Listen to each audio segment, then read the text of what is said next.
Good morning and welcome to the Core Connection. I'm Mira Rubin here with you on Enlightened World Network.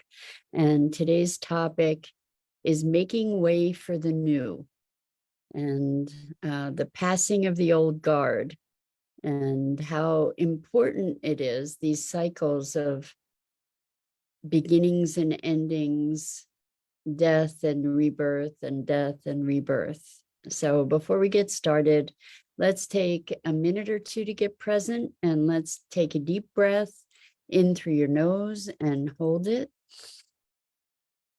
And imagine clean, crisp oxygen flooding your lungs, flowing into your bloodstream, nourishing all your cells, all your organs, bringing vital life energy to your body and being. And as you exhale, exhale any tension, stress, negativity, fatigue. And now let's take another deep breath in through your nose and hold it. This time, imagine brilliant, bright light lighting you up from the inside out, illuminating, electrifying, and energizing all your cells, all your molecules, your electrons, creating a brilliant beam of light and energy from your heart out into the world. And as you exhale, exhale any remaining tension, stress, negativity, fatigue. And now let's press our palms together. Vigorously rub your hands together to feel the friction, the temperature, the pressure, the motion, the tickling and tingling when you stop. And allow all those sensations to bring you present right here, right now, into this remarkable physical form that enables you to experience life. Welcome, welcome, welcome. So, good morning, Rosalind. Great to have you here with us this morning. Welcome, and welcome to everybody else who's joining us. We're talking today about making way for the new. So we were talking about resilience yesterday and how resilience is the ability to recover, to come back, to persist in so many ways. And it has its positive side in that it allows us to adapt and persist. However, it has a negative side in that it kind of makes change. It's the enemy actually of change in so many ways, because if we are able to adapt and modify, then we don't have to make big change. And so I had this wonderful session with a client talking about how essential this the death process is to the emergence of life. You know, this passing of the old guard, where old paradigms, people who are holding these old paradigms in place, when they pass, it makes space for the emergence of something new. It makes space for that something new to be able to get a foothold, to be able to take hold. And there's a tremendous value in that cycle. And so this person was saying that they wanted to be able to have a view of life that incorporated and honored the composting process, the process of deterioration, the process of disintegration as an essential part of this greater whole. And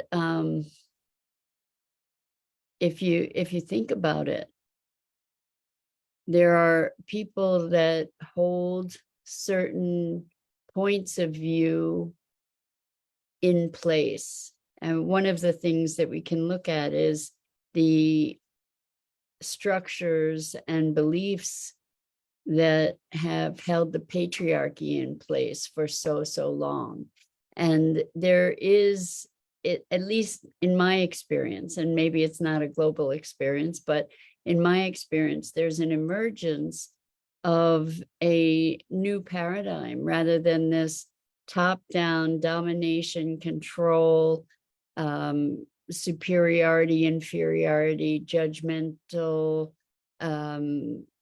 separate, competitive model. There's a new model emerging. In order for that model to emerge, the people who are holding the reins, that are holding this old paradigm in place, need to pass.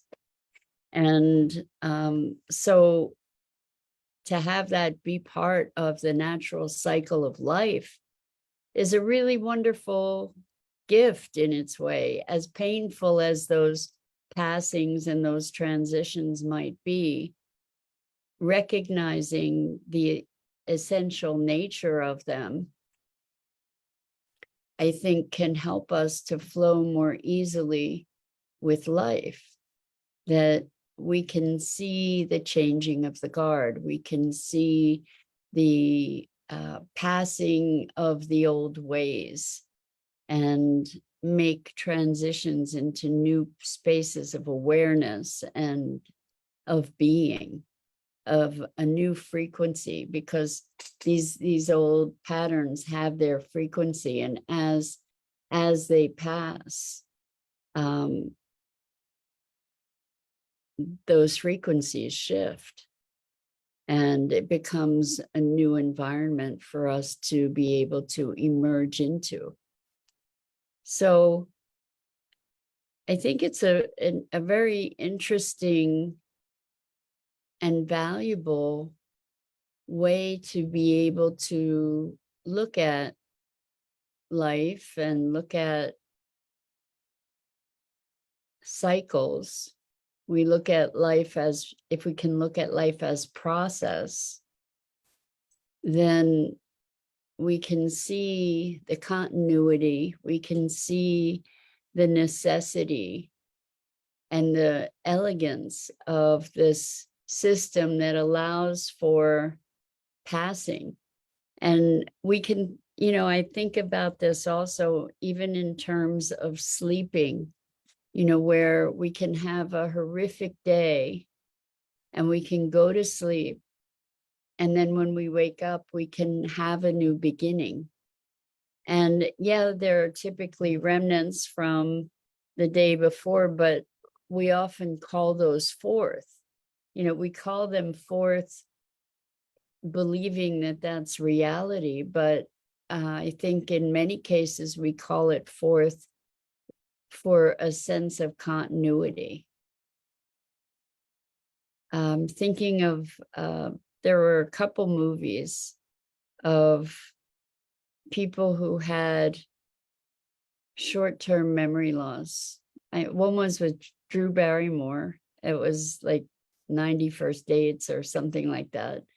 And another one that was a bit more dark. I can't remember the title at the moment, but this person had short-term memory loss. So every time they would go to sleep and wake up again, the whole world would be new and they wouldn't remember. And so they took to tattooing information on their body so that they would be able to get oriented more and more quickly when they woke up into this new world. And, I guess in some ways, Groundhog Day is similar in notion to being able to start over.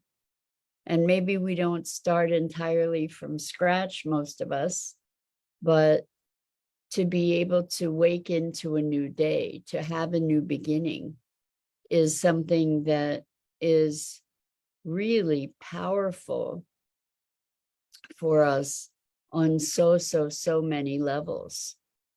Really powerful for us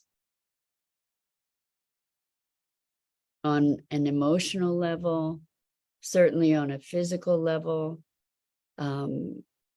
As our bodies age, we can see that cycle also. We can see this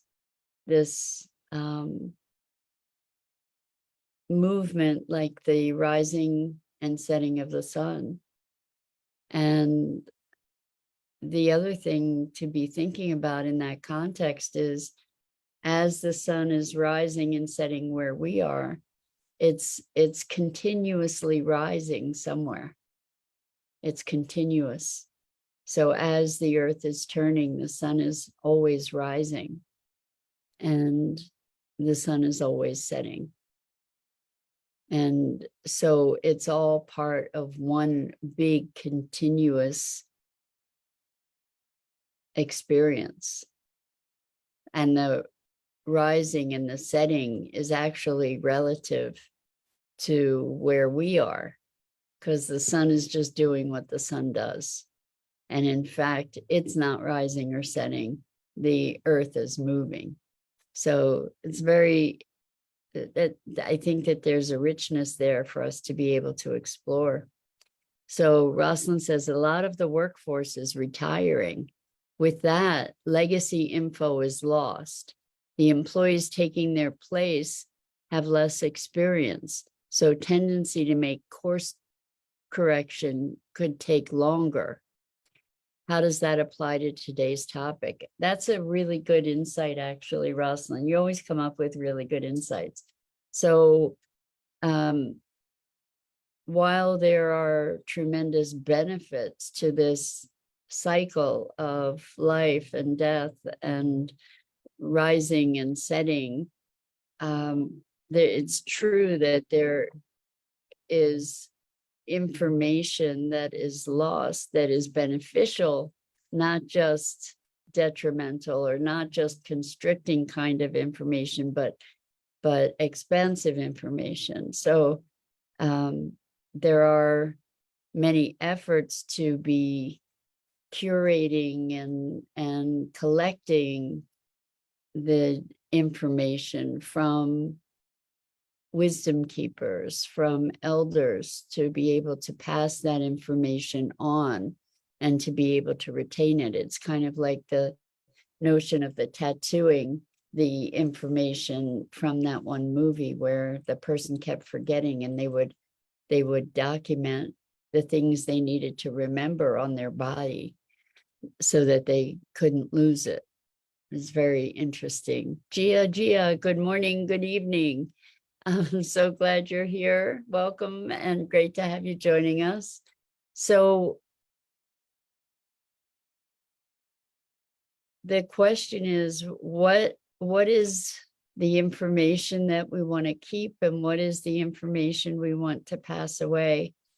You know, it's very interesting to be thinking of this time and the danger, I perceive it as a danger, you may not, of this book burning thing, essentially. And it's maybe not book burning, but book banning, you know, where we are, certain groups are, I'm sure that they believe, curating information, but I consider it more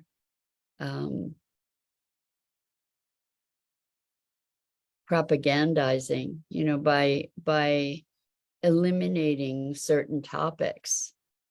We're in such an interesting time, you know, where we are pursuing freedom and censorship all at the same time, freedom and a move toward totalitarianism all at the same time. It's crazy times we're living in, to be seeing these profound contrasts where so many of us are striving toward awakening and so many others are striving to control a narrative on all kinds of levels and dictate and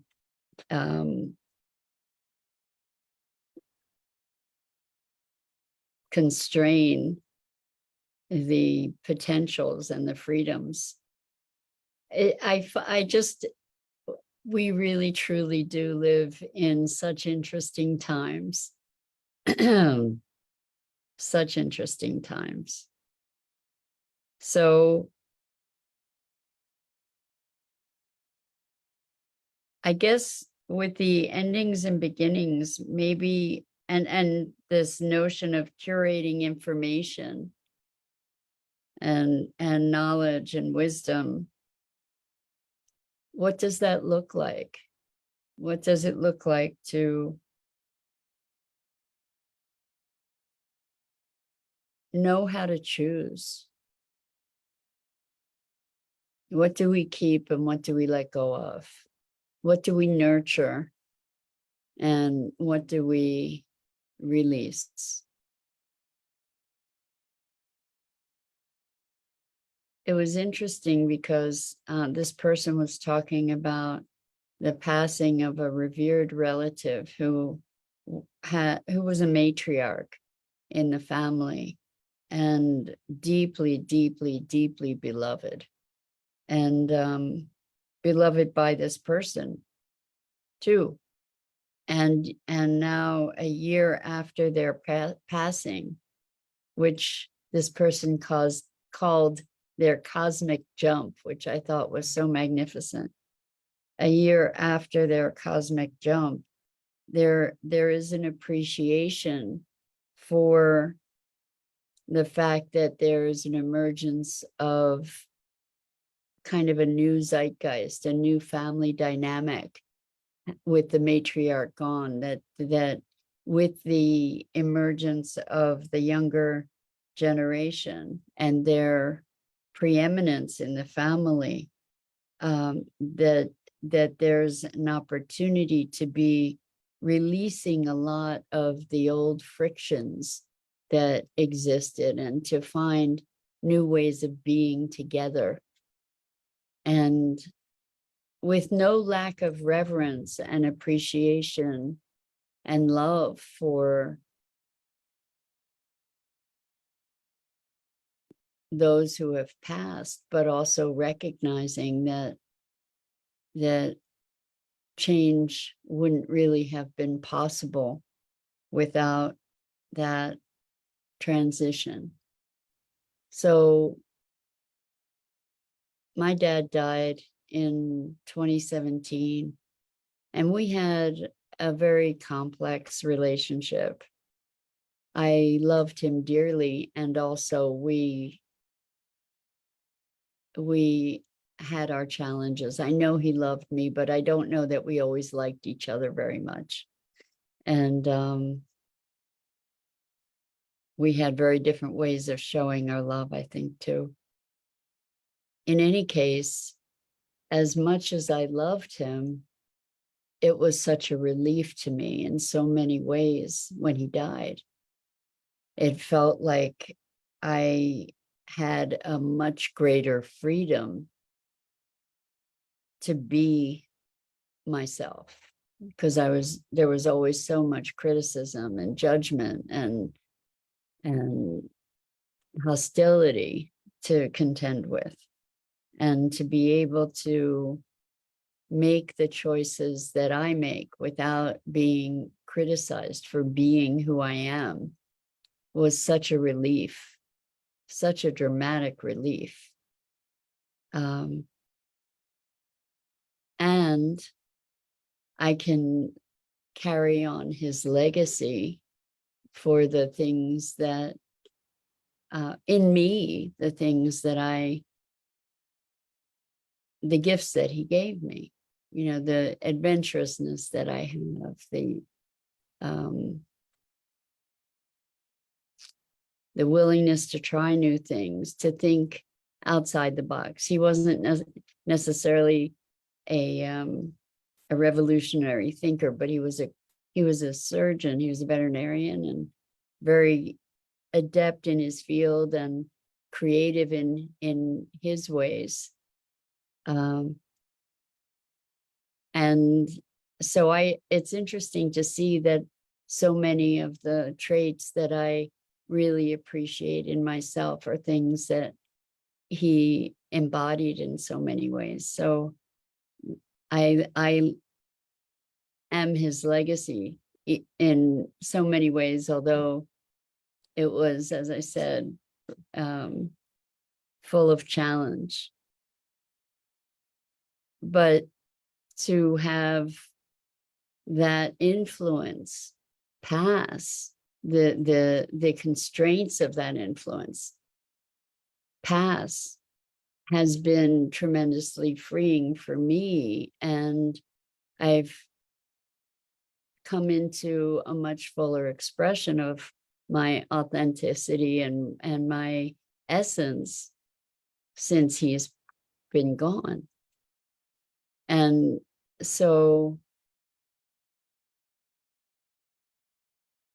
I think that we can have reverence for what you were addressing, Rosalind, where you're addressing the information, legacy information, that we can have reverence for that and carry that forward, while at the same time finding space for the emergence of perhaps, hopefully more evolved ways of thinking and being. And so even in the grief around our losses, there is this gift that arises for us, this gift of new potentials, the gift of a different frequency, the gift of this changing of what the same person that I was talking about called inherited energies. And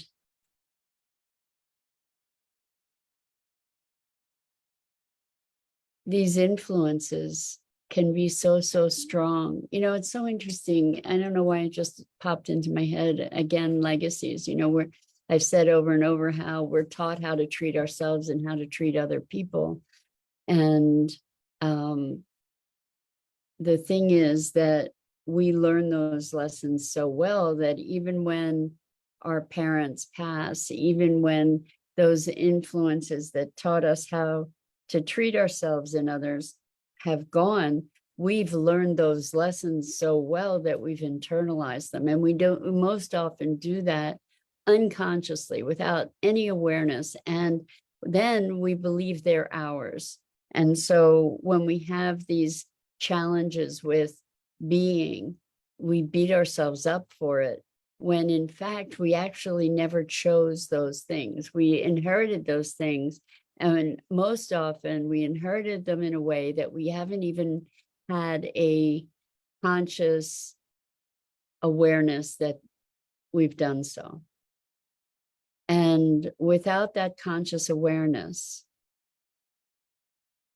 we are prey to those things and prey to perpetuating them due to our lack of awareness.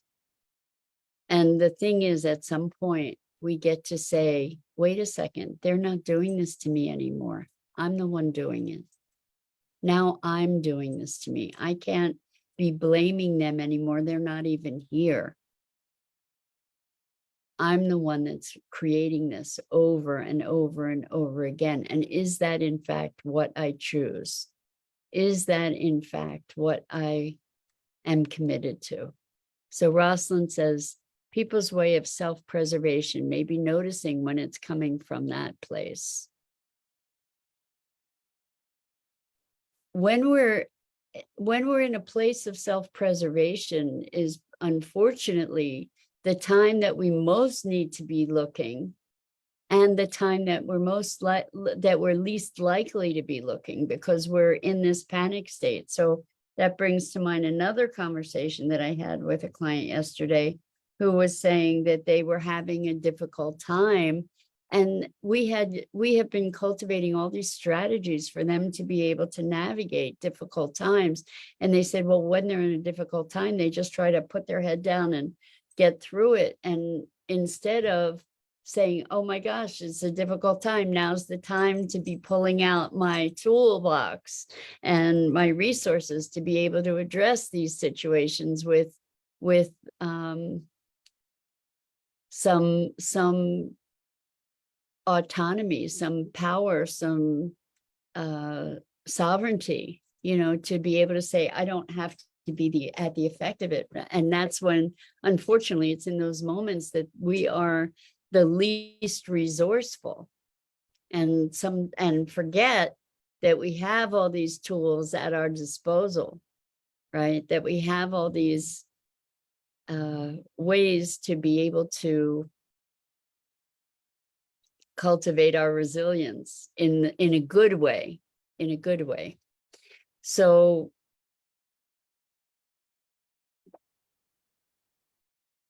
I invite you to look at endings, these endings that might be very challenging, frightening, deeply emotional, grief-filled, sorrow-filled. Again, it's the zoom in, zoom out. When we zoom out, we can get a bigger perspective on how these things fit into the larger picture. And of course, we get to do the grieving before we have the capacity to stand back. They're both important parts of the process. The letting go process, the releasing process takes some time. It's a metamorphosis. And so moving through that, to be able to come to the place where we can recognize the new potentials and allow their emergence. So anyway, that's it for today. I'm Mira Rubin. This is the Core Connection, and I go live here each weekday morning at 9 a.m. Eastern on the Enlightened World Network Facebook page and YouTube channel. And I invite you to check out the other awesome programming on Enlightened World Network and Enlightened World Living. And I want to say, as always, it is